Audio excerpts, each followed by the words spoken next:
Erin, the fantasy girl, joins us. And as far as the Texans go, Erin, you have TJ Yates, a rookie quarterback, starting. So if you have some of these Texans receivers and running backs on your fantasy team, how do you play it? Yeah, it's no offense to TJ Yates because it has nothing to do with him personally, but he's a rookie and they're going to change the game plan. So obviously that makes you a little bit nervous about Texans receivers. You look at Andre Johnson last week, 2 receptions for 22 yards. Doesn't bode well if you're an Andre Johnson owner or a TJ Yates owner. So look to another quarterback if you need one this week. All right, last week's fantasy surprise pick, the sneaky pick of the week, was Kevin Smith.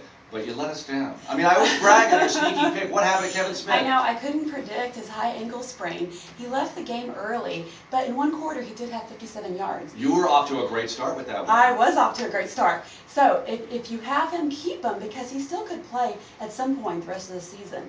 But if you have him, do look to Mo Morris, who will fill in for him most likely. And he goes up against New Orleans, who has given up a lot of points to running backs this season. All right, now quickly, sneaky pick of the week this week. Who's it going to be? Matt Moore, who no one paid attention to earlier in the season, but quietly he's putting together some nice numbers.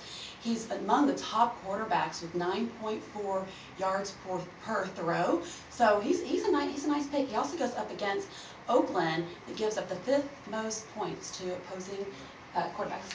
Erin, the fantasy girl. Check her out on sportsradio610.com and follow her at Erin Skelly on Twitter.